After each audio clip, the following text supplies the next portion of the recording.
De tout temps, le secret d'une vie réussie a été d'avoir un système mental adapté à son environnement, un système qui nous permette d'accéder aux bonnes ressources, aux bonnes capacités, au bon moment. Le problème, c'est que notre environnement a radicalement changé. Nous vivons aujourd'hui dans un monde de plus en plus complexe, incertain, instable, et puis parfois même anxiogène. Un monde où les repères bougent vite, où les certitudes fondent, où les outils qui fonctionnaient hier semblent inopérants aujourd'hui. Et beaucoup de managers et de dirigeants, dont vous faites partie, ressentent confusément une chose: je fais les bons efforts, mais les résultats ne suivent plus comme avant. Et très souvent, on met ce malaise sur notre propre dos. On se dit qu'il y a quelque chose qui ne va pas chez nous, alors que peut-être que le sujet est plutôt plus systémique. Et la question n'est plus de tout contrôler, mais de piloter dans l'incertitude. C'est de ça qu'on va parler aujourd'hui. C'est pour ça que j'ai le plaisir d'accueillir Bruno Marion, auteur de « On ne va pas forcément tous finir avec une hache dans la forêt » et de « KO, mode d'emploi », 2 livres que j'ai dévorés et qui correspondent, je le disais tout à l'heure en off à Bruno, qui sont très très proches de ma pensée et des outils que j'utilise tous les jours et sur lesquels on échange régulièrement. Donc Bruno travaille depuis des années sur les théories du chaos appliquées aux organisations, au leadership, au management. Et donc ma première question pour toi, Bruno, qu'est-ce que tu aimerais dire à quelqu'un qui tomberait sur cet épisode par hasard pour qu'il reste à nous écouter jusqu'au bout? Ah ben j'aimerais lui dire, ne partez pas, on va voir ensemble comment on peut prospérer dans ce monde plus incertain, comment on peut être plus résilient et même comment profiter des crises. Donc je pourrais te dire autrement comment on peut aller de mieux en mieux jour après jour dans ce monde qui quand même des fois paraît aller de plus en plus mal. Ouais, il faut avoir le bon logiciel, c'est de ça qu'on va parler. Est-ce qu'avant justement de démarrer par ça, est-ce que tu peux nous dire un petit peu d'où tu viens et quelle est la mission que tu t'es fixée dans la vie? Moi je le sais parce que j'ai lu tes livres et que c'est très très clair dans tes livres. Déjà cet aspect-là m'a beaucoup plu et je pense que ça fait partie justement de ton système pour évoluer dans le chaos. Mais si tu devais nous faire une version assez courte de qui es-tu, d'où tu viens et où tu vas, c'est-à-dire quelle est ta mission dans la vie et pourquoi tu t'es fixé cette mission? Alors moi, ma mission, ce qui me fait lever le matin, c'est aider les personnes et les organisations à prospérer dans ce monde plus incertain.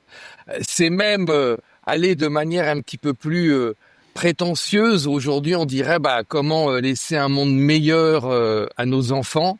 Leur laisser un monde déjà tout court, parce que je suis convaincu que nous vivons un moment absolument incroyable et j'imagine qu'on aura l'occasion d'en reparler dans l'histoire de l'humanité. Donc ma mission, c'est voilà comment on peut sortir par le haut de ce que nous sommes en train de vivre.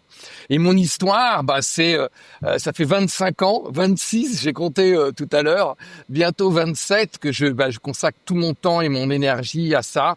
Moi, quand j'avais 36 ans, j'avais pas d'enfants. Bon, à l'époque, à 36 ans, tout le monde avait des enfants. Aujourd'hui, les gens ont des enfants de plus en plus tard. Et je pense que ça a déclenché chez moi 2 choses.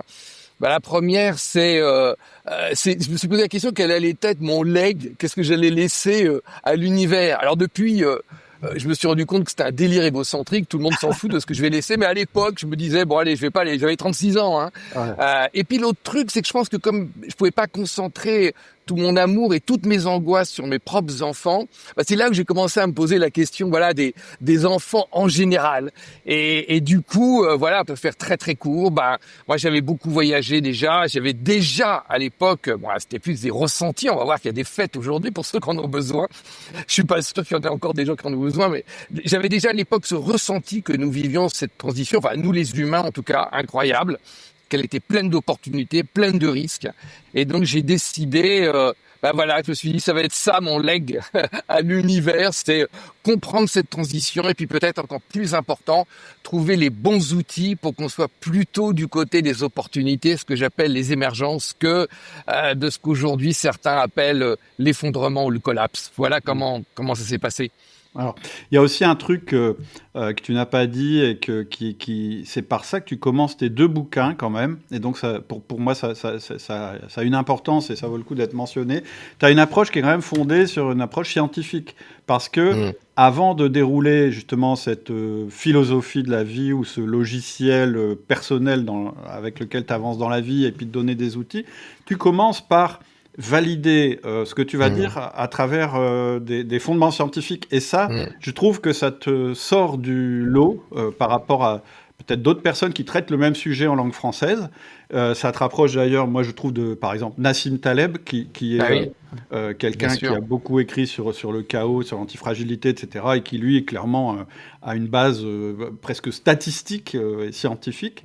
Et je trouve que c'est important de le dire.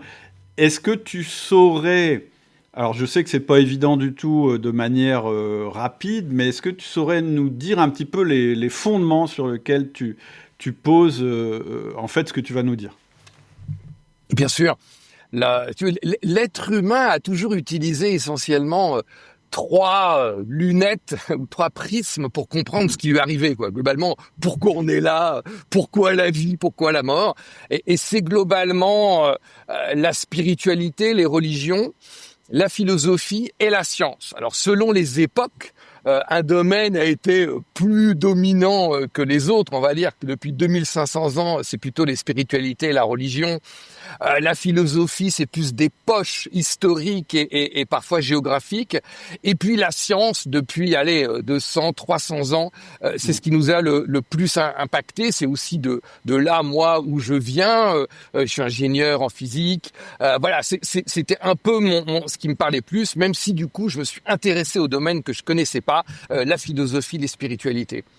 Et l'homme et la femme, l'être humain a toujours utilisé ce qu'il avait de plus avancé comme outil dans chaque domaine.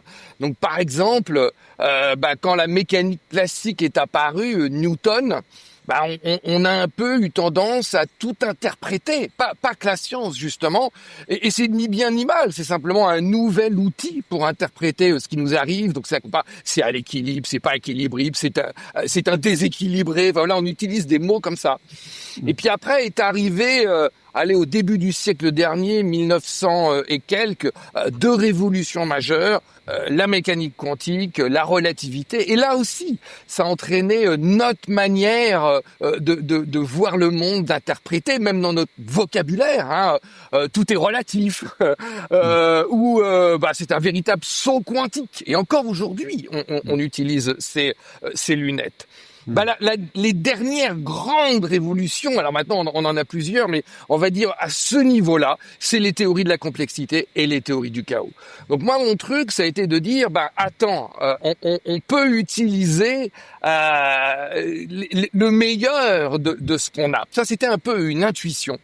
Et puis après, ça s'est percuté avec ma propre expérience quand j'ai décidé de quitter. Mes parents parlaient de vrai travail. Pourquoi, Bruno, tu quittes ton vrai travail? Je crois Ouais. qu'encore aujourd'hui, mon côté auteur, conférencier, il pose plus de questions parce que ça a l'air de faire bien, mais pendant 20 ans, ils m'en ont posé quand même. Hein. Donc j'ai quitté mon vrai travail et mon idée c'était de rencontrer les gens susceptibles de par leur expérience, de par leur histoire personnelle, leur recherche, de m'expliquer cette transition et d'être capable moi-même de l'expliquer aux autres et surtout qui m'aide à trouver les outils. Donc en fait quand j'ai quitté mon boulot, pour rencontrer tous ces gens, j'ai commencé à lire, encore aujourd'hui, je lis un peu plus de 100 livres par an, puis j'ai commencé à voyager, je faisais un tour du monde de 2-3 mois par an. À l'époque, on ne se posait pas la question de son empreinte carbone. Ça paraît fou. C'est la même vie, la même vie humaine où tout Ouais. change. Ouais. Et donc j'ai rencontré, des milliers de gens maintenant, des gens super riches, des gens super pauvres, des détenus en prison, des leaders spirituels, artistiques, des activistes politiques. Comme je travaille beaucoup sur l'incertitude, des gens dans les forces spéciales, des journalistes de guerre. Et en fait, ce qui s'est passé et que j'avais pas prévu, c'est plus je voyageais, plus je lisais, plus je rencontrais des gens. En fait, moi, je comprenais. Alors avec le recul, on peut l'expliquer. Plus je m'exposais à la complexité du monde, plus je découvrais cette complexité. L'autre truc que je n'avais pas prévu, c'est que j'avais l'impression dans tous ces voyages, de m'exposer à la souffrance du monde. Je rencontrais des gens super riches qui étaient super malheureux. Donc moi, je n'étais pas super riche, donc ça n'avait aucun sens. Et il y a un moment, après plusieurs années, je gagnais beaucoup moins d'argent qu'avant, je ne comprenais pas, je ne trouvais pas les outils. Et là, si vous voulez, à un moment, je suis arrivé, je me suis dit, mais attends Bruno, on va pas y arriver, quoi. C'est le bordel, c'est le chaos. Ouais, Et c'est là, il y a de quoi être un peu déprimé, en fait, quand on se j'étais rend compte. totalement déprimé. Ouais, Puis il y ouais. avait une sorte de fatigue émotionnelle. Et c'est quand je me suis dit, attends Bruno, c'est le chaos au sens commun, le désordre, le bordel, ou aux sciences scientifiques, parce que justement, comme j'avais étudié, pour répondre à ta question, les trucs les plus avancés à ce moment-là de la science, les théories de la complexité et les théories du chaos, eh bien, je savais que le chaos, c'était pas le bordel. Et c'est là, je suis rentré chez moi, j'ai rencontré les experts sur ces sujets, sur la complexité. Il y en a certains d'entre vous qui doivent connaître, je sais pas, des gens comme Edgar Morin. Alors, je suis très fier parce que je savais pas que des années plus tard, j'écrirais un livre, Prospective d'un monde en mutation, avec Edgar Morin et d'autres auteurs. Mmh. Et je suis arrivé à la conclusion que oui, le monde dans lequel nous vivions est devenu plus incertain, en partie parce qu'il est devenu plus chaotique au sens scientifique du terme. Et c'est là, du coup, la base de mes lunettes que je propose et des outils. Mmh.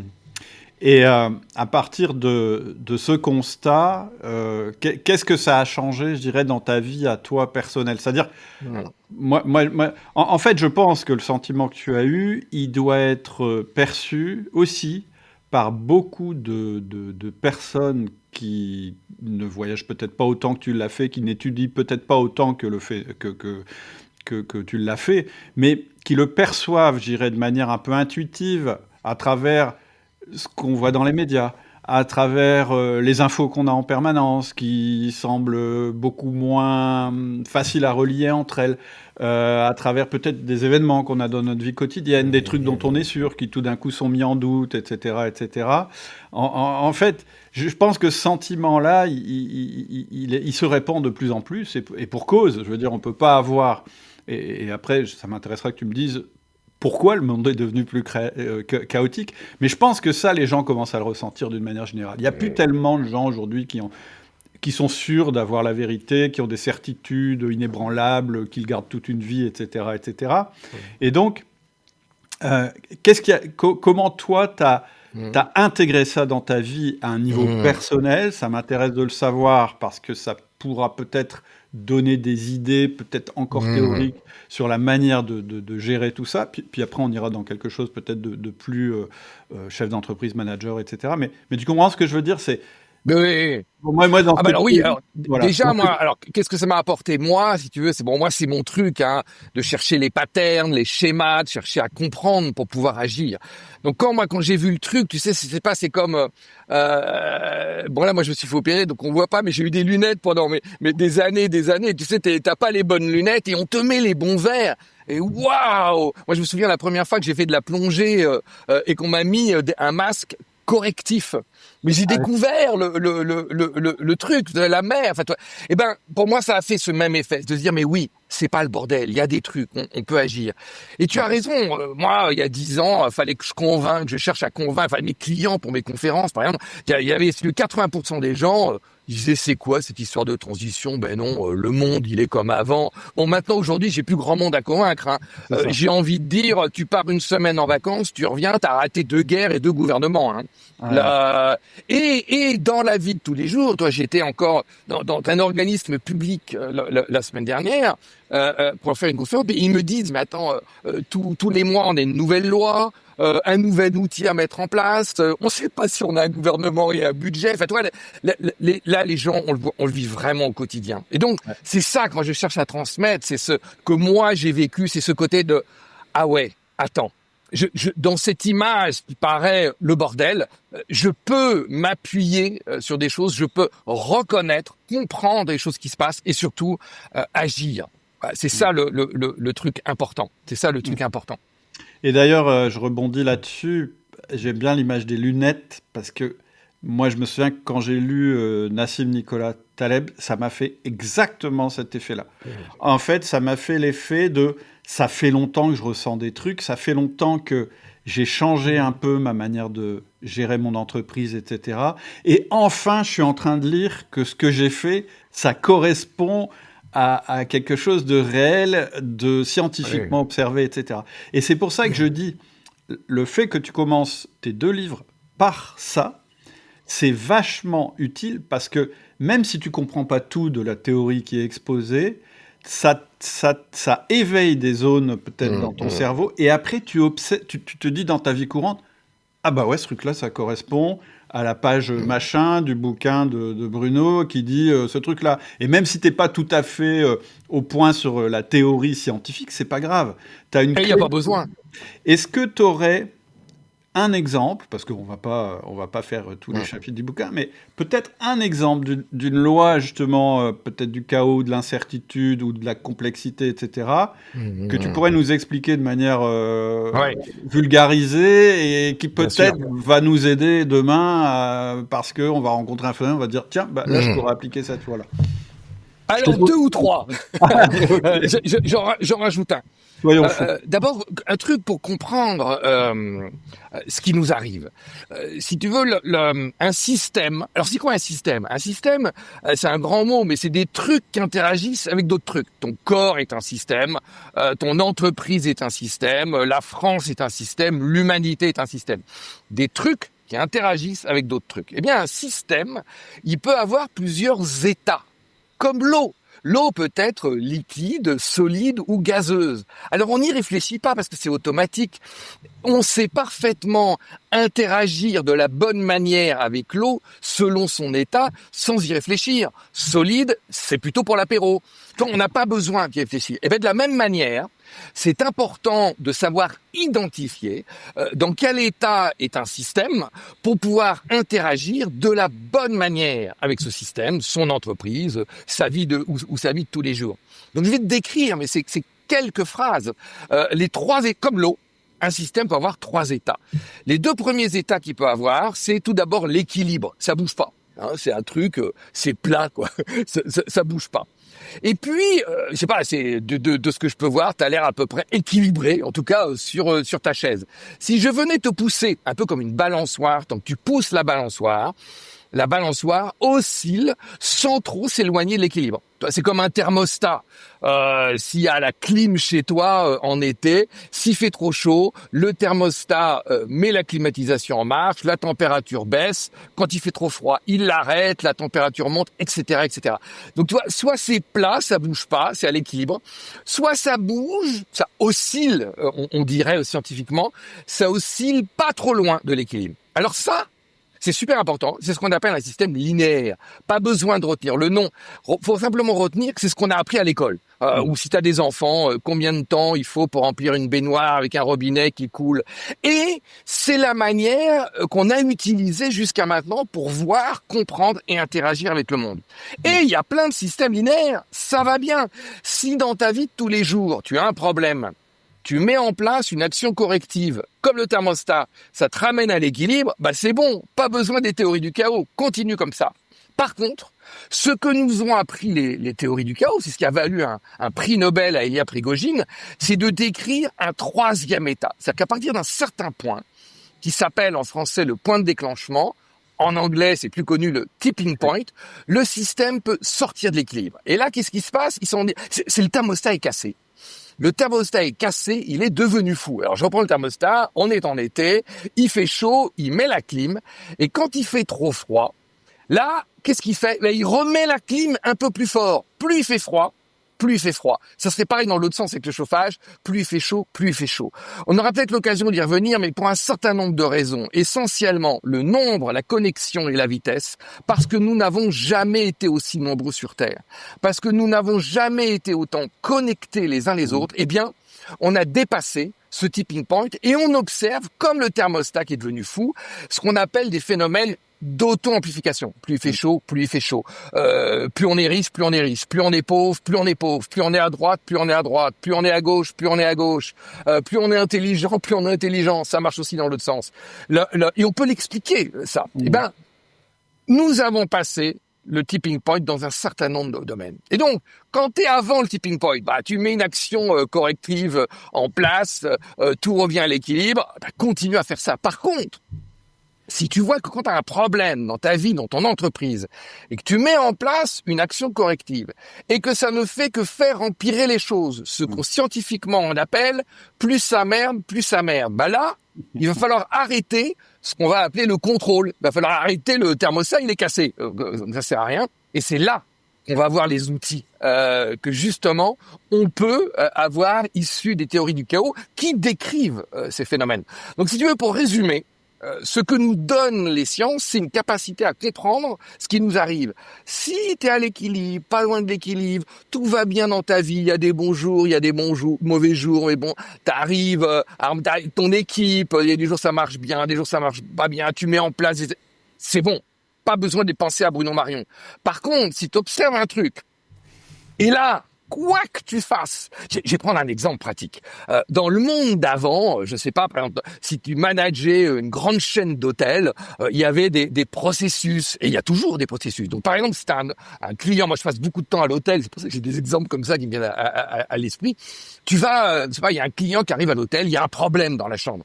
Ils ont des process. Si tout va bien, à la réception, ils disent, écoutez, désolé, tiens, on va le réparer, on vous offre un coup à boire au bar, si c'est plus grave, un dîner, c'est encore plus grave, je sais pas, un surclassement la prochaine fois, etc., etc. Il y a un problème comme le thermostat. On met en place une action corrective. Et puis aujourd'hui, par exemple, le gars, je sais pas, il est sur TripAdvisor, il est de mauvaise humeur, il arrive, le train était en retard, ou je sais pas, l'avion, il a un problème, il est de mauvaise humeur, ou il est simplement toujours de mauvaise humeur. C'est un troll.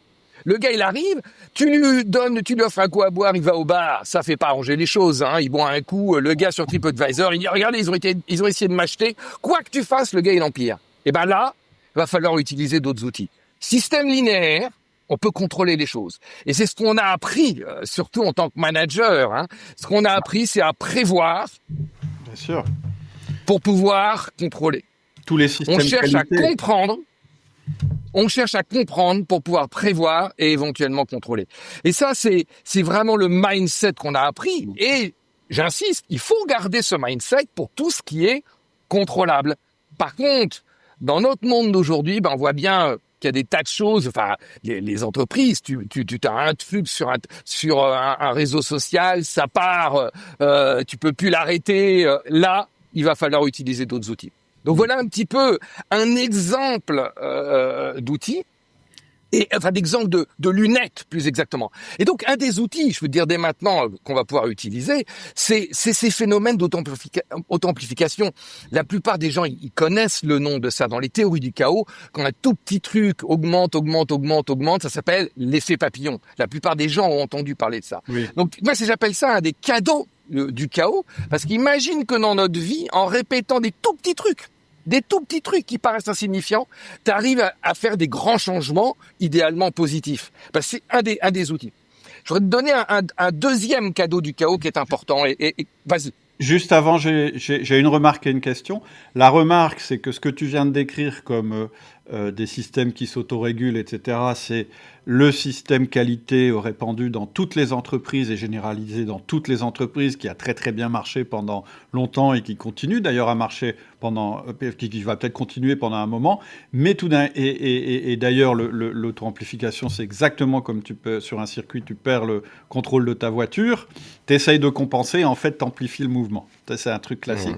Juste, est-ce que quand un système commence à partir comme ça, à s'auto-amplifier, etc., est-ce que dans les théories du chaos, il y a un moment où il se remet d'aplomb tout seul, ou qu'est-ce qui peut se passer derrière, avant que tu passes peut-être Alors ça, c'est une question essentielle. C'est la question, je ne sais pas si tu te rappelles, mars 2020, tu vois à peu près ce qui nous arrivait mars 2020. Ouais. Et là, tous mes anciens clients, les journalistes se souviennent soudainement que ça fait 20 ans, 25 maintenant, mais à l'époque, 20 ans que je travaille sur les crises, et donc ils m'appellent et ils me posent deux questions. Bruno, est-ce que ça va redevenir comme avant ? Est-ce que le système va redevenir comme avant? Et sinon, est-ce que ça va être mieux? Et là, je sais pas si tu te souviens, mais à l'époque, on parlait de grippette, toi. Est-ce que c'est pas une petite grippette? Alors moi, je disais aux gens, bah attends, qu'est-ce que j'en sais? Je suis pas médecin, je suis pas virologue, j'en ai pas la moindre idée. Par contre, du point de vue futuriste, je peux vous dire que ce qu'on est en train d'observer là, on a clairement passé le tipping point. Pourquoi?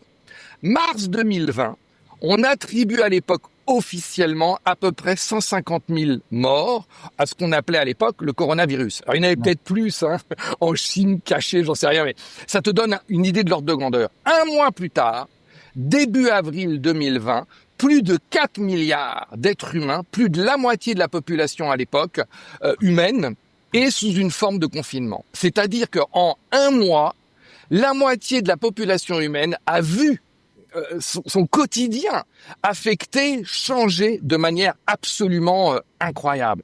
Ben ça, tu peux te dire, ok, il y a un tipping point qui a été dépassé. Donc, d'après les théories du chaos, on sait qu'une fois qu'on a passé le tipping point, le système ne reviendra jamais, puisqu'il s'en écarte un peu plus à chaque fois, il ne reviendra jamais au système d'avant. Il n'y a que deux choses qui peuvent se passer. Alors, il y a une bonne nouvelle et il y a une mauvaise nouvelle.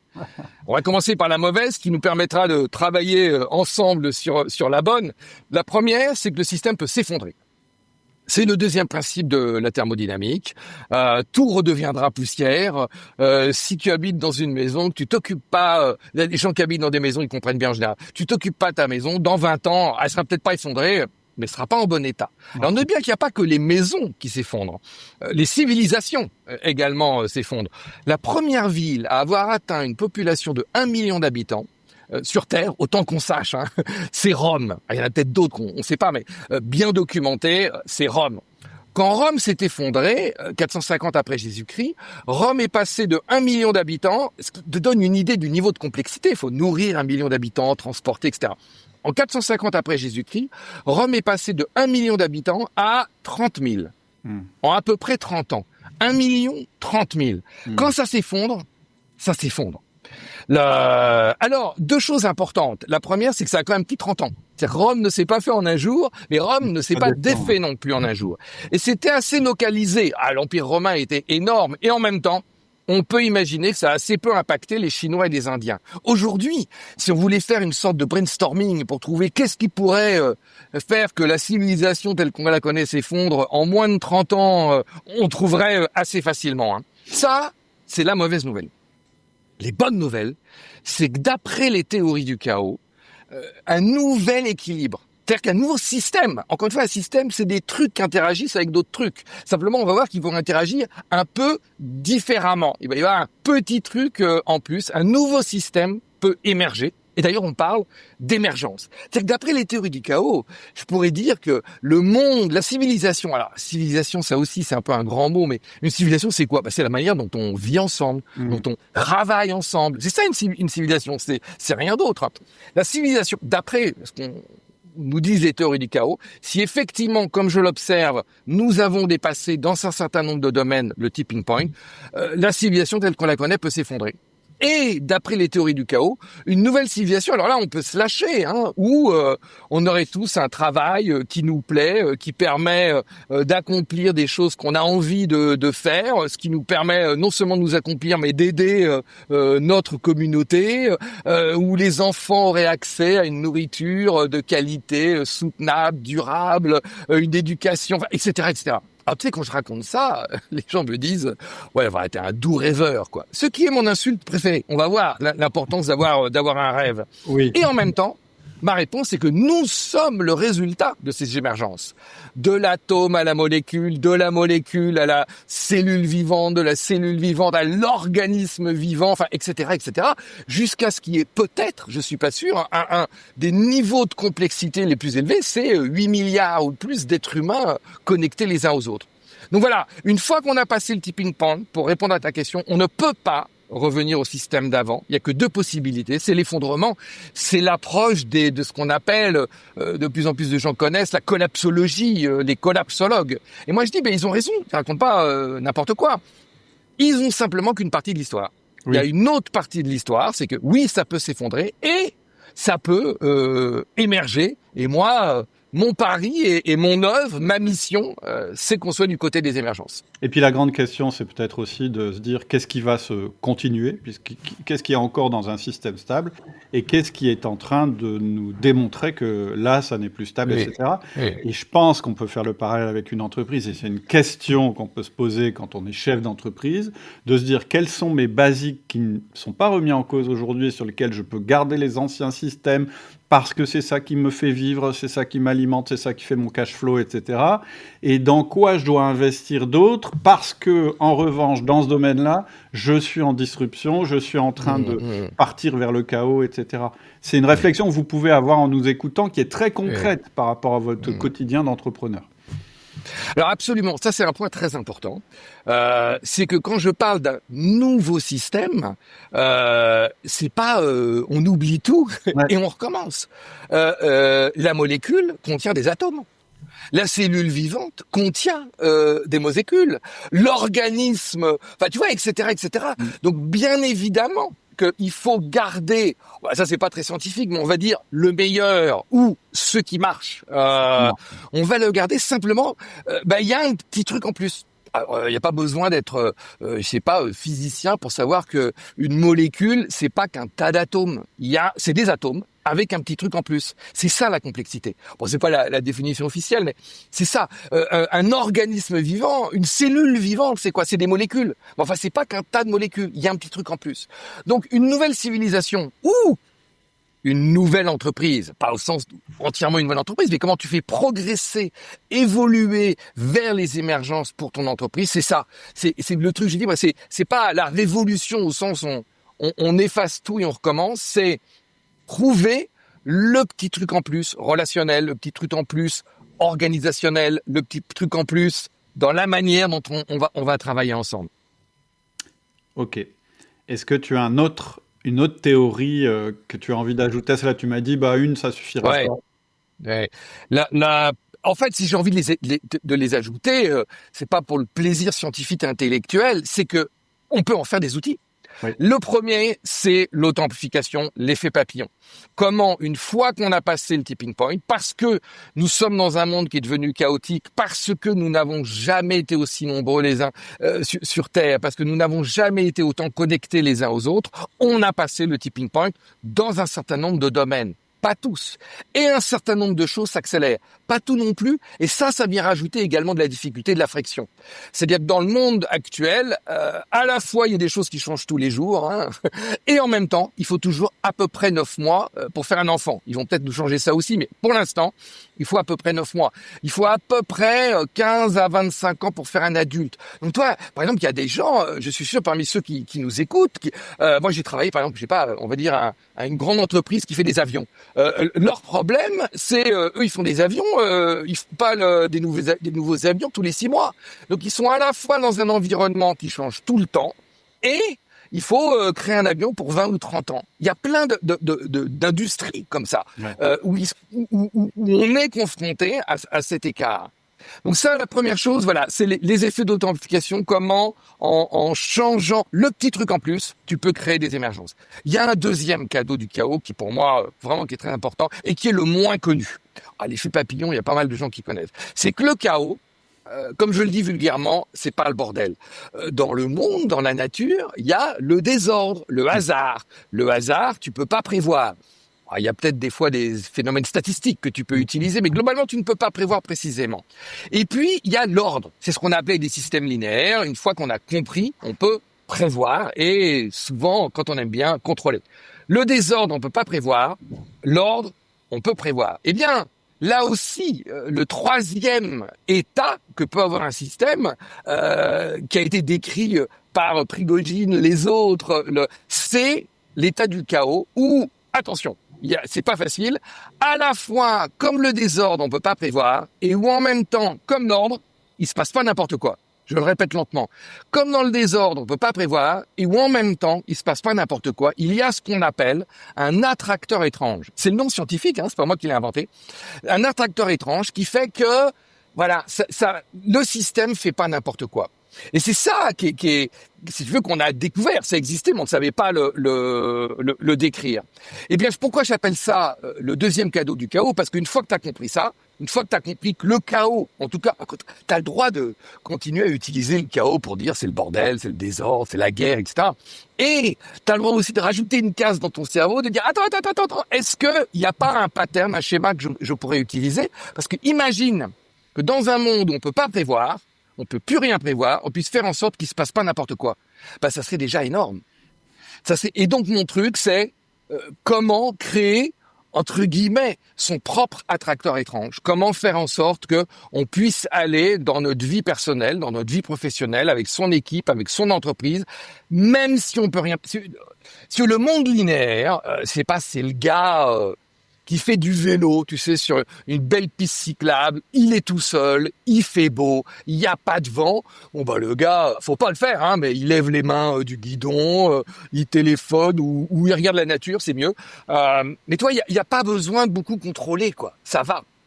Le monde d'aujourd'hui, non, le gars, il est avec son vélo, il est dans le sable, il y a du vent, c'est la tempête, ça part dans tous les. Et ben, ça c'est le monde d'aujourd'hui. Et ça me permet de donner une métaphore pour expliquer c'est quoi un attracteur étrange. L'effet papillon, maintenant on commence à connaître un petit peu. Eh bien, je sais pas si t'as déjà fait du vélo ou de la moto dans le sable. Moi, mon truc, quand j'étais jeune, je faisais de la moto tout terrain. Et mon rêve, quand j'ai terminé mes études, c'était de traverser le Maroc en moto. Et donc j'ai fait ça juste après avoir fini mes études d'ingénieur. Je suis parti avec mes amis Philippe, Pierre et Franck, et on a traversé le Maroc en moto. Et quand tu arrives dans le sud du Maroc, c'est là où il y a des dunes. Alors, je suis un peu vieux, moi, c'était l'époque du Paris-Dakar. Ouais. Et donc quand on était jeune, c'était le truc qui fascinait, en tout cas, certains d'entre nous, le Paris-Dakar. Donc moi, je me voyais... comme dans le Paris-Dakar, si tu veux. Donc on arrive dans la dune, c'est pareil en vélo. Hein. Et là... moi, très fier, j'arrive à l'assaut de la dune. Moi, j'ai grandi en France, en Ardèche. Hein. Pour ceux qui connaissent pas, il n'y a pas de dune, hein, donc c'est super excité.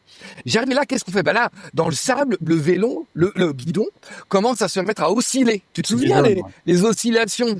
Alors moi, qu'est-ce que je fais? Ben, je cherche à contrôler. Toi, je me concentre. Alors là, ceux qui l'ont déjà fait, ils vont tout de suite se souvenir. Là, bah, auto-amplification. Hein, le guidon oscille de plus en plus et ça se termine par l'effondrement, mais qui est appelé chez les motards par la gamelle. Alors moi, un peu vexé, si tu veux, donc je réessaye 2-3 fois, 3 gamelles, au bout d'un moment, je craque.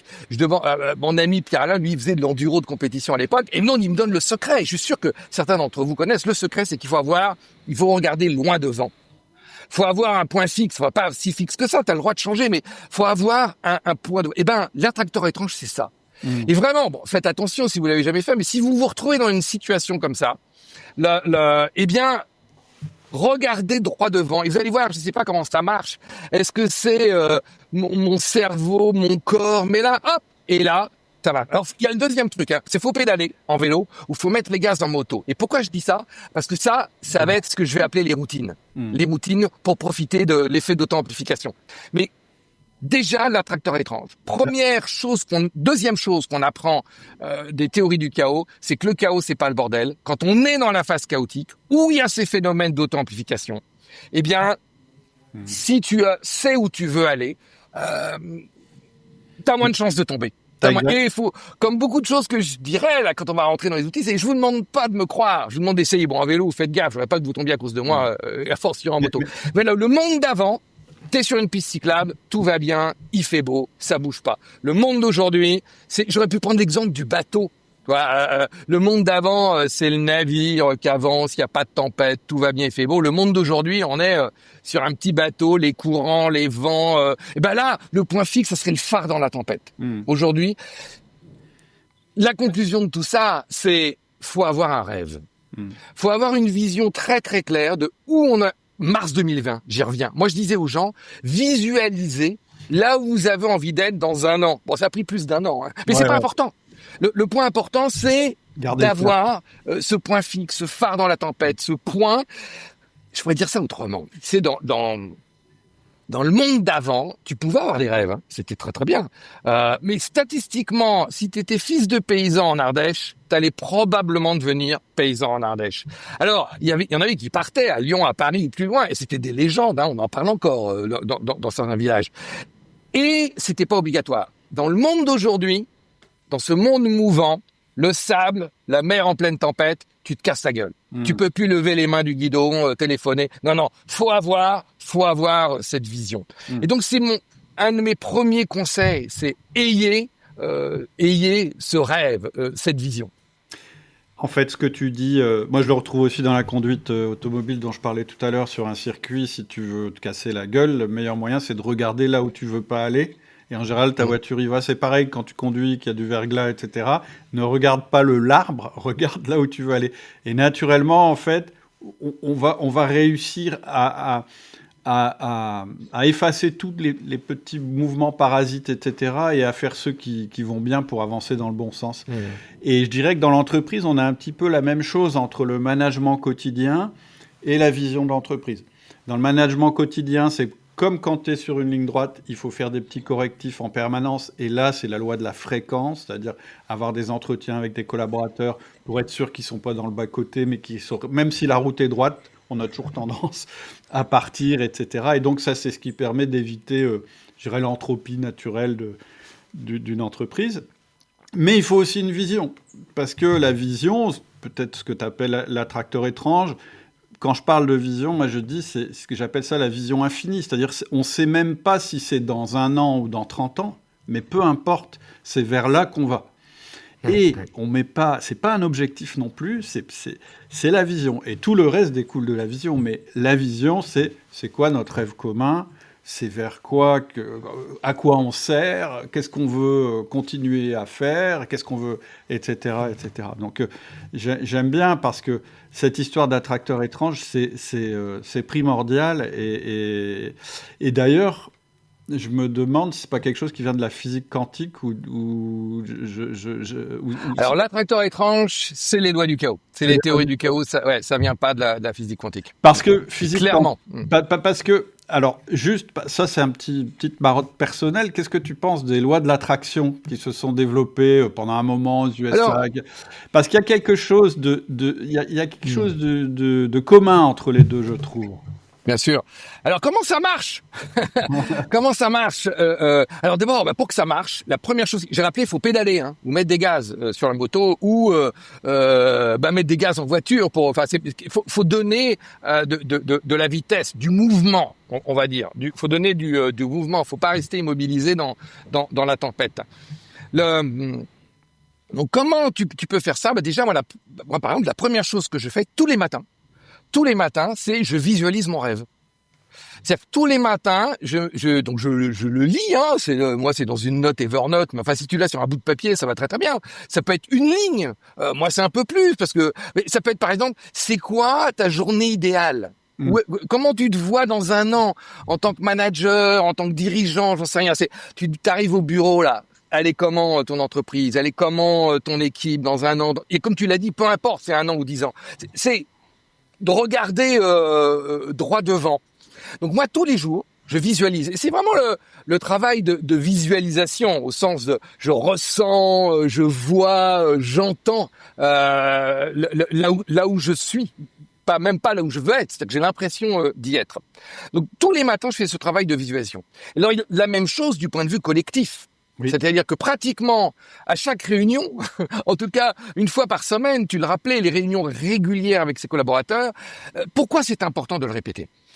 Moi, quand j'ai commencé à bosser, écoute, tu voyais ton chef 1 fois par an, enfin tu le voyais plus, mais je veux dire 1 fois par an, tu le voyais, il te fixait des objectifs, c'est pas un rêve, les objectifs dans 1 an. Et puis tu le revoyais 1 an plus tard, et une petite tape sur l'épaule, et dans le meilleur des cas, un bonus, et hop, on repart pour 1 an. Aujourd'hui, mais attends, tu revois tes collaborateurs 1 an après, les objectifs, ils sont plus valables, tout a changé. Encore une fois, ça dépend des industries, mais enfin, je pense que tout le monde me comprend là, où tout le monde le vit au quotidien. Et aujourd'hui, surtout, quand tu es manager, tu es en concurrence avec TikTok, avec Instagram, avec Facebook, avec LinkedIn. Moi, quand j'ai commencé à bosser, il n'y avait pas ça. T'oubliais pas ton rêve ou le rêve de ton manager. Aujourd'hui, il faut répéter.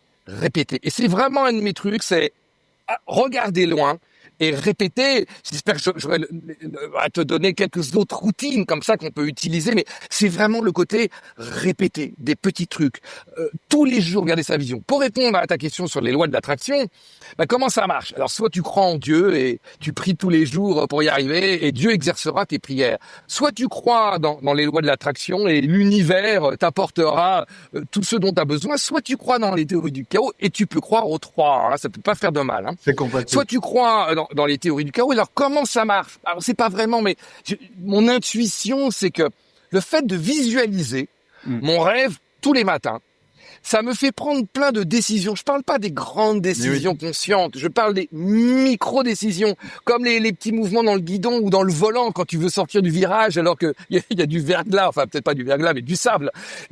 Eh bien, les micros, je dîne avec lui ou je dîne avec elle. Je fais ça ou je fais ça. Tu vois, toutes ces micro-décisions, inconsciemment, la plupart vont être alignées avec ton attracteur étrange. Donc tu sais, un attracteur étrange dans la vie, c'est pas le vrai attracteur étrange, tout ça c'est des métaphores.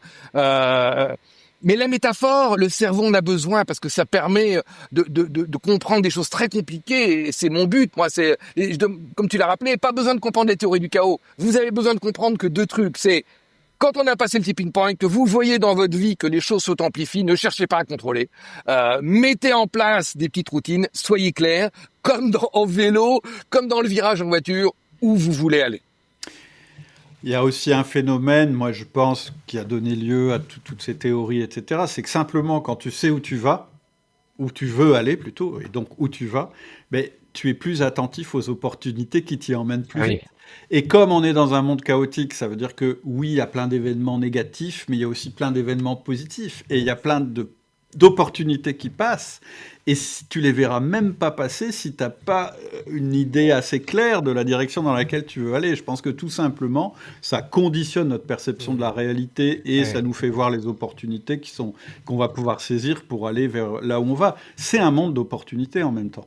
C'est un monde d'opportunités. Tu sais, avant, il y avait, je sais pas si on me dit ça encore, mais il y avait l'expression t'as la tête dans le guidon. Et si t'as la tête dans le guidon, tu vois pas. Alors que quand tu lèves la tête pour voir ton point fixe, en général, on regarde un minimum de champ de vision. C'est là où tu commences à voir les choses. Et un point très important, c'est, je l'ai dit au tout départ, tu as le droit de changer de direction. Dans ce monde chaotique, tu as le droit, tiens, nouvelle opportunité. Bon, si tu es dans une start-up, tu fais faire chier qu'on parle de pivoter. Mais tu vois, c'est effectivement, tu les vois sortir un peu la tête du guidon. Alors ça, c'est une question qu'on me pose souvent et donc je vais te la poser. Une fois que tu as déterminé ton rêve, ton attracteur étrange ou ta vision infinie, ou quelle que soit la manière dont tu le nommes, est-ce que c'est quelque chose qui est dynamique? Est-ce que c'est quelque chose qui est évolutif? C'est-à-dire que tu as écrit ton papier, ok, on a compris, le matin tu le relis, machin bidule, et ton papier, il évolue? Quand? Comment? Pourquoi? Oui, alors il évolue, absolument. Alors moi j'ai deux rêves, enfin j'en ai plus parce que je veux dire j'ai deux échéances. J'ai une à quasiment infinie là. Alors moi j'ai remarqué un truc, c'est que ça fait 20 ans que je travaille là-dessus, c'est quand même plus tu vieillis, plus tu commences à te dire l'infini se rapproche. Mathématiquement c'est pas possible, mais moi je vois bien que l'infini commence un peu à se rapprocher ou à changer d'ordre, à changer de nature. L'espérance de vie augmente. C'est pas faux. Peut-être encore plus vite avec c'est pas faux. Et puis on va tous être uploadés dans un ordinateur. Voilà. Matin, j'ai entendu sur Mars. Voilà. Bon, j'ai c'est pas forcément mon rêve. 160 ans. Hein. J'ai entendu 160 ans ce matin. D'ici 2030. Voilà. Je sais pas si c'est une bonne nouvelle ou une mauvaise nouvelle. Alors, oui, attends, tu m'as perdu avec le. Oui, tu dis tu as deux échéances un petit peu. Oui. Moi, mon rêve, je regarde à loin, donc 10, 20 ans, on s'en fout, et j'ai mon rêve pour l'année. Ouais. Là. Mais ce qui est important, c'est de trouver l'échéance qui a du sens pour toi. Peut-être que toi, tu es dans un métier où 3 mois, c'est long. Peut-être que 3 ans, 1 an, c'est court. C'est pas important. Ouais. Et oui, moi, j'ai même tout un process pour faire mon rêve. Alors, si vous n'avez pas de rêve, alors honnêtement, je ne crois pas. Enfin, si vous êtes humain et vivant, vous avez un rêve. Simplement, il est peut-être pas formulé. Alors moi, je vais vous le dire, j'ai tout un process, mais je peux vous le dire en 2 mots. C'est très simple. Comment formuler son rêve? Alors, D'abord, vous éteignez votre téléphone, hein, pas de notification, ça c'est le premier truc. Vous choisissez un moment où vous avez un petit peu de temps.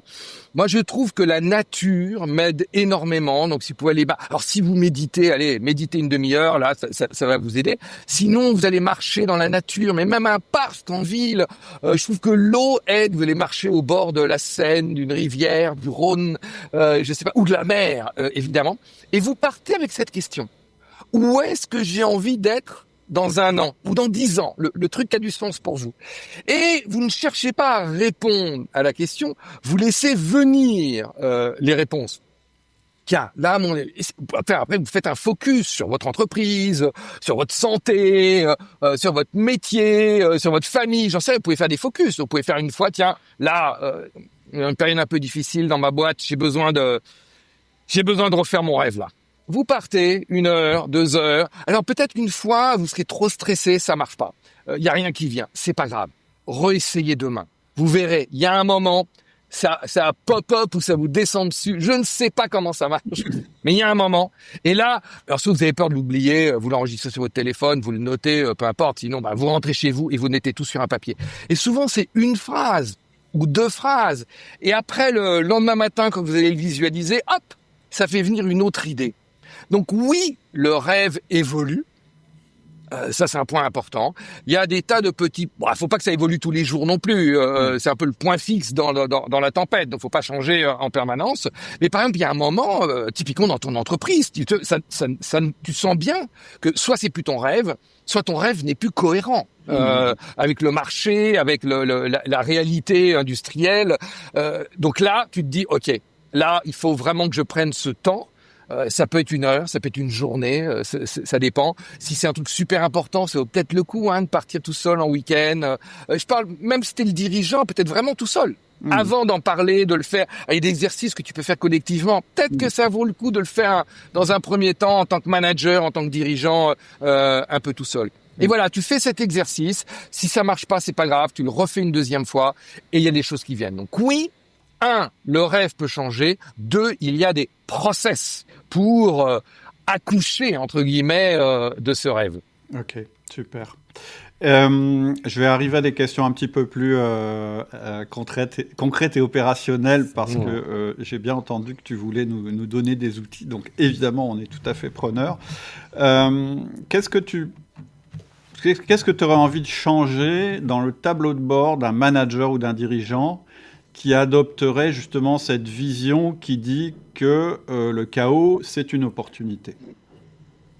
Alors, moi, ce que j'aimerais, c'est qu'il ait, même sur un papier au-dessus de son PC, je vais pas dire pour le regarder en se rasant, mais bon, ou si c'est une femme, en se maquillant, enfin, je sais pas, je veux pas avoir des propos sexistes. C'est son rêve. 1 phrase, 2 phrases, vraiment, tous les matins. Et que le 2e truc, ça soit une liste de, 3, 4, 5 routines. La première, c'est, je visualise mon rêve. Ouais. Et je le partage avec mes collaborateurs en tant que manager. En tant que manager, je le partage avec mes collaborateurs. Est-ce que c'est toutes les semaines, tous les mois? Ça dépend un peu de la taille de l'entreprise, ça dépend un peu du contexte. Mais je le partage. Ça, c'est vraiment, je clarifie mon rêve en suivant le processus que j'ai décrit. Une fois que je l'ai, je le mets en haut. Ensuite, je mets une petite liste de routines. Et ça, je vais te donner quelques exemples. Après, dans le tableau de bord, il s'agit pas, je suis sûr que tu peux avoir des objectifs, par exemple. Et on a le droit d'avoir des objectifs. Simplement, dans un monde chaotique, il faut avoir des objectifs à très court terme. Et donc, moi, tu vois, typiquement, par exemple, j'ai mon rêve à 1 an, on va dire, eh bien, toutes les semaines, je fais ma petite revue hebdomadaire. Globalement, c'est la même chose que ce que je t'ai décrit pour l'année. Voilà, je prends un petit moment, c'est 10 minutes, 15 minutes, allez, quand c'est un peu long, et je me dis, allez, qu'est-ce qui a marché, qu'est-ce qui a pas marché? Je relis ma vision annuelle, que j'ai déjà lue le matin, et je me dis, qu'est-ce qu'il faut que je fasse cette semaine, pas la semaine prochaine, cette semaine pour me rapprocher de mon rêve. Le côté attracteur étrange. Et là, je vais me fixer des objectifs. Je suis sûr que tout le monde connaît, smart, spécifique, mesurable, enfin, etc. Mais toi, la différence, plus on est loin et plus c'est du rêve, que tu as décrit, le rêve infini, on sait même pas quand si on va y arriver. Et plus je me rapproche, et plus là c'est de l'objectif, j'allais dire pur et dur. Donc toi, tu as un peu deux tableaux de bord. Tu as ton tableau de bord que tu avais avant. Tu vérifies simplement que t'as pas des objectifs à 1 an si dans ton métier ça veut rien dire. Peut-être que dans ton métier ça veut dire quelque chose. Il faut 10 ans pour construire une usine, j'en sais rien. Mais tu vérifies que t'es pas en train de te raconter des histoires ni à toi ni à tes collaborateurs. Ensuite, mon tableau de bord, c'est ton rêve. Et ensuite, un certain nombre de routines. La première, c'est de le partager avec ses collaborateurs. Et là, je fais une parenthèse très importante. Souvent, on me demande, attends, dans mon équipe, est-ce que tout le monde doit avoir le même rêve? Alors, point très important, la réponse est non. Le même rêve pour tout le monde, on a essayé, on a eu des problèmes. En général, ça se termine en isme. Et pour l'instant, on n'en a pas trouvé un qui marche pour tout le monde. Non, ce qui est important, c'est d'avoir des rêves compatibles. Si tu veux, tu montes, on est en pleine tempête, tu montes sur mon bateau, moi, je vais par là. Est-ce que c'est OK pour toi? Et on va y venir sur mon bateau, on pédale comme ça. On joue aux cartes comme ça. Tu peux prendre l'image que tu veux. Ça va être les routines. Sur mon bateau, on fait comme ça. Est-ce que t'es OK avec ça? Si t'es pas OK, honnêtement, là, faut changer de bateau. Enfin, je veux dire, on va pas se mentir. Donc, je reprends mon tableau de bord pour répondre à ta question. Mon rêve. Premier truc, je le visualise pour moi en tant que manager, en tant que dirigeant, et pour être sûr de pas oublier, est-ce que je l'ai bien partagé encore une fois toutes les semaines ou tous les mois selon ton contexte. Et ensuite, je vais choisir un certain nombre de routines. Donc que je vais tester avec mon collaborateur. Imaginons, moi je vois tous mes collaborateurs une fois par semaine. On a une sorte de CODIR ou de réunion de management, peu importe comment tu l'appelles chez toi. Je vais mettre en place ce que j'appelle les petites routines exponentielles. C'est-à-dire le petit truc qui répété, tu te souviens l'auto-amplification, l'effet papillon, peuvent donner de grands résultats. Je vais te donner 2-3 exemples qui, si tout va bien, vont te paraître et vont vous paraître idiots. Donc si ça vous paraît simple et idiot, ça n'est pas un bug. C'est mon message. C'est de mettre en place des tout petits trucs. Alors par exemple, tu peux mettre... Alors là, attention, si tout va bien, il y a des trucs, non seulement tu vas trouver ça, ouais, ok, non, essaye. Ou ça te parle pas du tout. Et là, évidemment, il va falloir adapter en fonction de la culture de l'entreprise. C'est pas, par exemple, il y a des entreprises, tu peux essayer, on fait, 3 minutes de silence. Il y a des boîtes, ça va super bien marcher. Il y en a, ils vont te dire, attends, t'es barré, là, t'as été gourou en Inde, ou je sais pas quoi. Donc tu vas choisir. Moi, dans mes trucs favoris, parce que ça marche presque tout le temps, par exemple, il y a un jour, c'était à Paris, et j'y pense que c'est pas loin de là où j'habite quand je suis à Paris, parce que le reste du temps, je suis en Ardèche. Je vais dans une boîte et je peux en une dizaine dans la réunion, 8-10, et sur la table, il y a un petit cochon. C'est la Thierry rose, là.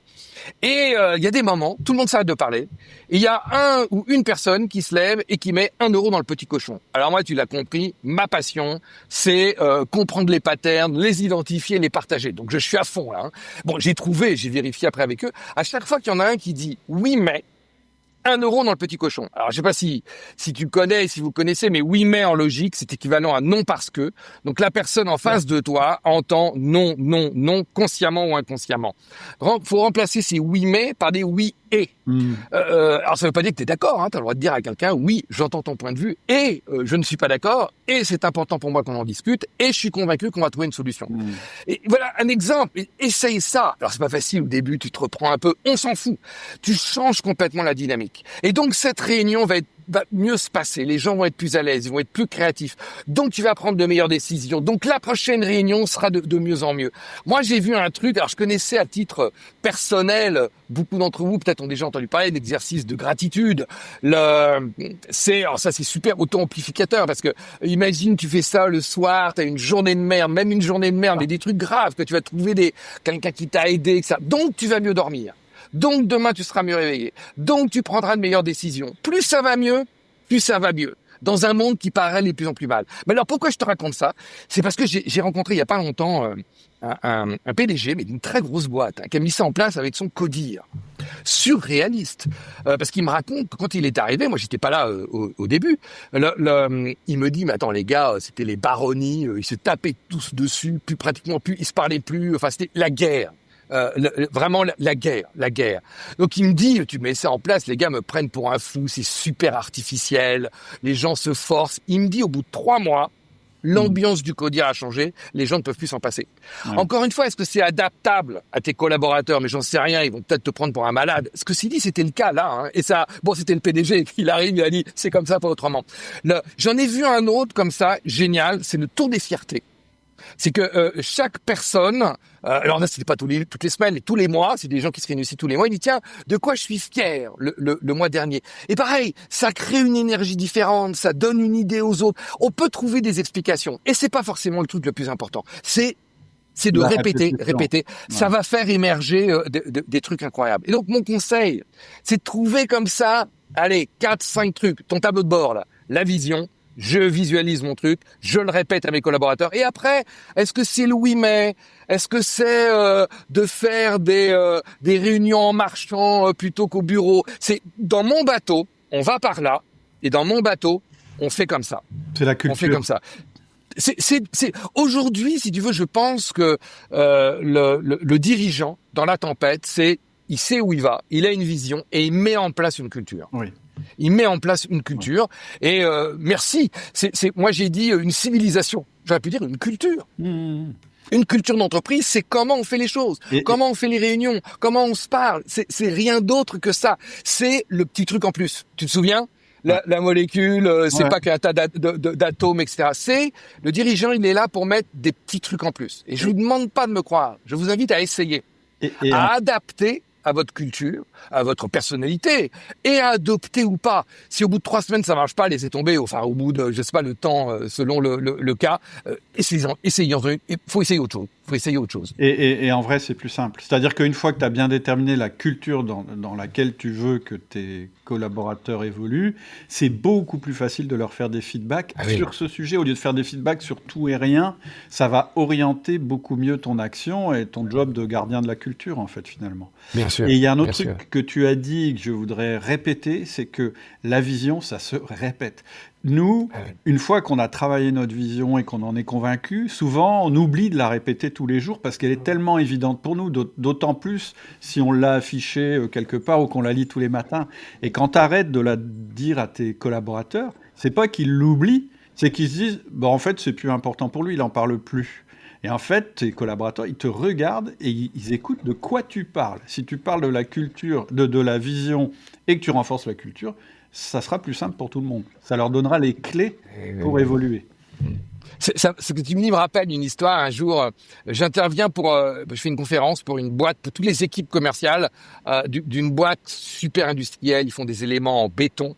Et pour des tas de raisons personnelles qui racontent d'ailleurs, le dirigeant, il a qu'un truc, c'est qu'il veut être le premier dans son secteur à 0 accident. C'est un métier accidentogène. Et lui, c'est la vision. Son rêve, c'est les mecs qui croient pas, c'est pas possible, ça ne s'est jamais fait dans le monde. Lui, c'est moi, je vais avoir la première boîte où on aura 0 accident dans notre boîte.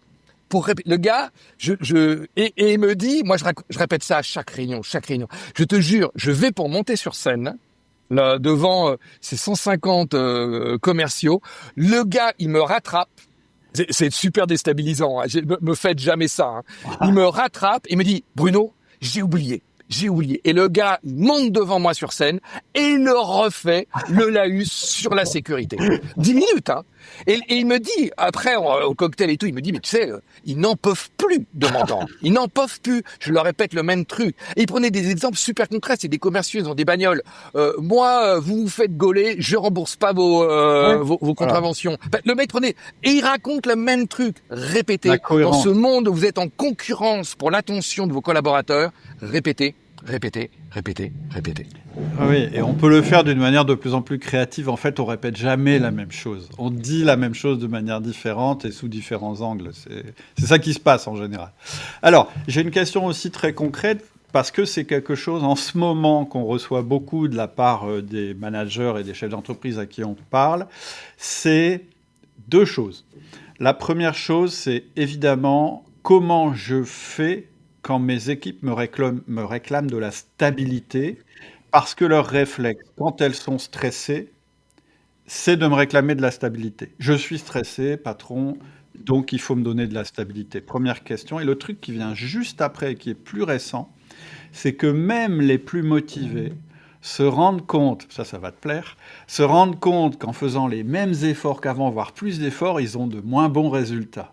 Et ça les inquiète, ça les déprime, ça les angoisse. Alors, premier aspect, Stabilité. quand, quand, quand, quand vraiment tout est instable et que les gens ont besoin de stabilité, ça me fait penser à une histoire. Moi, je t'ai dit, j'ai rencontré beaucoup de gens dont le métier, c'est d'être exposé et de gérer l'incertitude, les forces spéciales, les journalistes de guerre. Et un jour, je rencontre à l'époque, je ne le connaissais pas, c'est devenu un ami qui s'appelle John Peters. John Peters, c'est un pilote d'avion. Et c'est un des 7 derniers, je n'ai pas vérifié, il y en a peut-être un autre qui est décédé, mais un des 7 derniers prisonniers de guerre anglais encore vivants. Il a mon âge, entre guillemets, il est jeune, enfin, si je me crois encore jeune. Donc, et son avion, un Tornado, a été abattu pendant la première guerre du Golfe. Donc c'est un avion où il y a un pilote et un copilote. Donc ils sont éjectés, il a été récupéré par des Irakiens. John Peters, celui dont je parle, et son copilote qui s'appelle aussi John Nichols. Et ils ont été remis à l'armée irakienne. Certains d'entre vous, les plus vieux, se souviennent peut-être Saddam Hussein. Et ils ont été torturés, emprisonnés et torturés pendant 7 semaines, qui est la durée de la première guerre du Golfe. Et bon, ce qu'il a vécu est absolument atroce. J'avais pas encore lu son livre, mais je l'ai lu après. Enfin, il est en fer. Les niveaux de torture, incroyable. Et donc, je lui pose la question que je pose toujours à ces personnes-là, c'est comment t'as fait pour t'en sortir? Et là, on est à un autre niveau d'incertitude, d'instabilité et de croire ou pas à comment tu vas t'en sortir. Et donc, on est dans un pub à Londres. Donc, il reboit un coup, il réfléchit et il me dit, Bruno, il y a 2 choses qui m'ont permis d'en sortir. C'est la première, c'est que tous les jours, je visualisais l'après. Quand je retrouvais ma femme, il avait 2 petites filles à l'époque, elles sont grandes maintenant, 2 petites filles. Ben, qu'est-ce qu'on retrouve? La visualisation. La visualisation, mon rêve après. Et le deuxième truc, c'est qu'il dit, j'avais mis en place un certain nombre de routines, et paf, on retombe encore sur les routines. Dans ce monde instable, des trucs surréalistes. Donc il était torturé, il pouvait à peine bouger, il essayait de faire du sport tous les jours, il nettoyait sa cellule, il y a des cellules, il ne pouvait pas tenir debout, etc. Dans ce monde instable, tu apportes de la stabilité à tes collaborateurs, pas en répondant à des questions, mais en répétant, en mettant un plat. Je lisais, écoute, la semaine dernière, j'ai fini un bouquin, c'est Theodore Roosevelt. Quand il a été après être président, il est parti à l'aventure pour découvrir une rivière totalement inconnue dans l'Amazonie. Alors, faut se remettre à l'époque, hein, c'est l'horreur absolue. Et donc, il est avec un autre commandant qui, lui, est brésilien. Tous les deux dirigent le truc. Et le gars, c'est le gars qui a mis en place la première ligne de télégraphe. Donc, il a vécu des trucs. C'est-à-dire que toutes ces expéditions pour faire avancer la ligne télégraphique, quand il revient, il y a plus de la moitié de ses équipes qui sont mortes. On peut parler d'instabilité, là. Et alors, le plus hallucinant, c'est que l'autre moitié, il retourne dans l'expédition d'après. Et le gars, tous les jours, il a un certain nombre de routines, et je m'en souviens d'une, tous les jours, il découpe un morceau de bois, et il en fait un petit panneau, et il écrit le jour qu'il est, et il le plante à l'endroit où ils sont et qu'ils vont quitter. C'est la jungle. Le truc, il va pourrir. Dans un mois, il n'est plus là. Ça ne sert absolument à rien. Et le gars, il explique. C'est comme ça qu'il apporte une sorte de constance. Ouais. C'est le lever de drapeau des militaires. Non, mais attends, à quoi ça sert? Bah, objectivement. Non, c'est dans ce monde instable, donc tu apporteras de la stabilité. Faut pas faire semblant, faut pas raconter n'importe quoi. Je pense à ses collaborateurs, encore une fois, ils vivent ce que tout le monde vit. Ils sont pas. Tu leur apportes de la stabilité en répétant des choses et en mettant en place ces petites routines sur ton bateau. Voilà la première chose. Et j'ai oublié ta deuxième question. Je vais la répéter, la question, mais en fait, en t'écoutant, en fait, je me dis, les routines, à titre personnel, elles sont très utiles, etc. Et je pense que pour un manager et un chef d'entreprise, ce qui fonctionne bien, c'est autre chose qui ressemble, mais qui a un autre nom qui s'appelle les rituels. C'est-à-dire, Oui. par exemple, dans mes entreprises, j'impose à mes managers de faire ce qu'on appelle des 1 à 1, des one-to-one. Maintenant, je veux dire, c'est répandu partout. Quand j'en parlais au début, tout le monde me disait que c'était une perte de temps. Mais cette petite demi-heure que tu passes en tête-à-tête avec chacun de tes collaborateurs, ça s'appelle un rituel. Et c'est ce qui permet d'ancrer la relation, de répondre aux questions. Ça a plein d'intérêts, mais un des intérêts, c'est exactement celui que tu viens de décrire, c'est que c'est le chaos, mais il y a des rituels. Et donc, ma deuxième question, c'est un truc qu'on entend là en cette fin d'année, là on enregistre, on est au mois de décembre. Beaucoup de managers et de chefs d'entreprise nous disent que leurs collaborateurs leur disent la chose suivante, et même leurs collaborateurs les plus motivés, mais moi je fais autant d'efforts qu'avant, j'en fais même plus, et j'ai l'impression que ça se traduit par des moins bons résultats, où c'est plus comme avant, tu vois, c'est plus comme avant. Avant, je vais dire n'importe quoi, je suis commercial et je faisais 15 visites par semaine, bah, j'avais autant de chiffre d'affaires. Là, je fais 15 visites, j'ai plus autant de chiffre d'affaires. Qu'est-ce qui se passe? Je comprends pas. Et donc, j'en fais encore plus, mais ça marche pas, etc., etc. Je pense que la question est bien en adéquation avec le sujet du jour. Et moi, pour le coup, j'ai une vision radicale. C'est que là, on est dans le plus ça merde, plus ça merde. C'est-à-dire que faut changer. Ouais. Faut changer. Ce qui marche, tu le gardes. Et ce qui marche pas, et alors surtout, si tu veux, ce qui me touche dans les mots de collaborateurs que tu as repris, c'est pas ça marche moins bien, c'est que ça marche de moins en moins bien. Je travaille pas un peu plus, je travaille de plus en plus, ça marche de moins en moins bien. Ben là, attends, c'est ce qu'on a parlé, c'est l'auto-amplification. Ouais. Là, faut changer, va falloir changer, va falloir essayer d'autres choses, et c'est le truc, tu sais, quand... Voilà, ça marche pas, t'essayes. Et dans le monde d'avant, encore une fois, on mettait en place... Dans le monde d'avant, une petite action avait des petits effets. Une grande action avait des grands effets. Dans le monde d'aujourd'hui, dans le monde chaotique, tu l'as compris, c'est une petite action. Maintenant, pourquoi que je vous demande pas de me croire, je vous invite à essayer. Parce que tout ne va pas marcher. Donc il faut dire à son collaborateur, et alors moi je suis un peu radical, alors d'abord, il y en a, ils ont pas leurs rêves, hein. Ils viennent te voir et ils attendent les ordres, entre guillemets, enfin je caricature un peu, mais donc moi je lui dis, j'entends, bah écoute, je raconte mon histoire là, va au bord de la rivière où tu fais 3 fois le tour du parking, et tu reviens, où est-ce que tu as envie d'être dans ton job, et avec ton équipe, s'il y a une équipe, mais sinon dans ton job, qu'est-ce que tu as envie d'avoir réalisé? C'est que moi, alors après, je vérifie qu'on est sur le même bateau, que son rêve est compatible avec le bien. Mais c'est pas moi. C'est le préalable. Moi, j'ai pas de salariés, ils sont avec des freelances, etc. Mais je leur dis, attends, où est-ce que tu veux être avec moi dans notre relation, dans 6 mois, dans 1 an, ça dépend de l'échelle de temps. Donc, première chose, je vérifie qu'il est clair sur où il veut aller. Donc, je lui dis, écoute, reviens, on se revoit demain, on prend un rendez-vous. Là, va faire le tour du parking, je te donne 1 heure, tiens, la réunion, là, on annule. Va faire le tour du parking et dis-moi où toi, tu as envie d'être.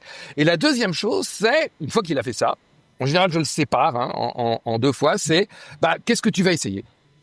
Qu'est-ce que tu vas essayer? Qu'est-ce que tes collègues ont essayé. C'était une équipe un peu importante.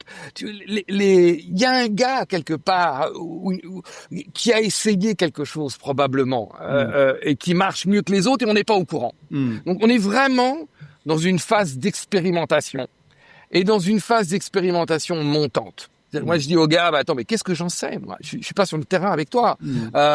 Dis-moi où tu as envie d'être et dis-moi ce que tu pourrais expérimenter. Et je dirais d'ailleurs que le diagnostic qu'ils font sur eux-mêmes est plutôt rassurant. Ils se rendent compte que les efforts qu'ils font ne payent plus autant qu'avant. Moi, pour moi, c'est déjà, je dirais, un constat positif. Ce qui doit être transformateur, c'est la réponse qu'on y donne. Mais, et par ailleurs, ça touche d'autant plus les gens motivés que souvent, les gens motivés, c'est des bourreaux de travail. Donc, ils se disent, plus je bosse, plus... Et en fait, non, à un moment, il faut arrêter tout et dire, bon, qu'est-ce qui marche? Qu'est-ce qui marche plus? Et 2 solutions. Ça marche un peu moins, et si tu corriges, ça revient à l'équilibre. C'est bon, pas besoin des théories du chaos, pas besoin de penser à Bruno Marion. Si plus tu bosses, moins tu as de résultats, faut changer le système. Ouais. Et souvent, moi j'ai remarqué, je le dis au passage, la réponse elle est souvent chez tes plus jeunes collaborateurs qui ne travaillent pas tout à fait comme tes plus anciens, et les plus anciens ont des choses à trouver de ce côté-là. C'est pas évident, mais il faut le faire. Ok. Eh ben écoute, on arrive bientôt à la fin. Moi, j'ai 1 ou 2 une ou deux questions encore. Est-ce que tu aurais une ressource, un livre à creuser ou une vidéo ou quelque chose que tu aurais envie de conseiller pour aider les gens à passer à l'action sur un des thèmes qu'on a abordé pendant le podcast, qui te paraît le thème le plus important, et donc le public, c'est manager, chef d'entreprise. Bah, évidemment, ils peuvent dire mon livre, mais je ne vais pas faire que ça, c'est pub. sûr. Alors, pub, séquence, pub. Voilà, Et le en dernier, plus, c'est on ne va pas forcément finir. alors, et en plus, il est pas du tout chiant à lire et il est plutôt léger en termes de. Ah Moi, oui. je l'ai vu que sur tablette parce que tu m'as envoyé le Ouais. manuscrit, mais j'ai l'impression qu'il y a pas tant de pages que ça. Donc ça, c'est. Et puis il y a plein d'exemples pratiques exactement à l'image de l'épisode qu'on vient de faire. Donc là, le livre, c'est pour moi un incontournable. Mais je dirais s'il y avait. Et si vous voulez pas le livre, écoutez, allez sur mon site web, il y a mes conférences, c'est gratuit, il n'y a pas besoin de s'inscrire. Vous pouvez bien évidemment vous inscrire à ma newsletter où je partage tous ces outils, mais vous n'êtes pas obligé. Si vous me suivez sur LinkedIn, j'essaie de publier régulièrement et quand je raconte ma vie, c'est pour raconter qu'est-ce qui marche pas, pour partager ses routines. Parce que vraiment, c'est ça le truc, que le rêve et les routines. Donc voilà, là vous retrouvez parce qu'il faut essayer. Okay. Donc peut-être que les exemples que j'ai donnés vous parlent pas. C'est pas grave, vous arrêtez pas là. Allez regarder et piquez-en un autre. Ok. Bah, écoute Bruno, je te remercie infiniment. Et puis, de mon côté en tout cas, ça a vraiment été à la hauteur des attentes que j'avais. Merci. Et que j'avais Est-ce que tu me donnes le mot de la fin? Un mot de la fin, parce que c'est toi qui vas l'avoir. Sans problème. On a commencé par... c'est dur. Les gens, ils ont du mal. On a commencé notre entretien par ça. Et, encore une fois, on va pas raconter d'histoire. Je l'ai dit, c'est incertain, c'est chaotique. Il y a un message quand même, j'espère, qui a traversé ce que j'ai dit, mais je voudrais formaliser. Dans le monde d'avant, quand tout est linéaire, stable, pour changer les choses, faut être très puissant. Faut être le dirigeant d'une grosse boîte, faut être le président du pays, l'homme plus riche du monde. Ça peut aider encore. Et en même temps, ça vous a pas échappé, ça marche plus toujours. Dans le monde d'aujourd'hui, grâce à l'effet papillon, si vous avez une vision très claire, eh bien vous n'avez jamais autant de pouvoir. C'est vous avec une idée, un truc que vous allez expérimenter, un des jeunes, comme tu l'as dit, de votre équipe. Et dans ce moment où on a l'impression justement de perdre le contrôle, bah oui. On n'a plus autant de contrôle qu'avant. On n'a jamais eu autant d'influence. Ouais. Vous n'avez jamais eu autant de pouvoir d'influencer les choses. C'est ça mon message. Vous n'avez jamais eu autant de pouvoir d'influencer les choses pour aller, j'espère, comme moi, si vous le souhaitez, du bon côté des choses. J'adore ton mot de la fin. Merci beaucoup. Merci à toi. Salut.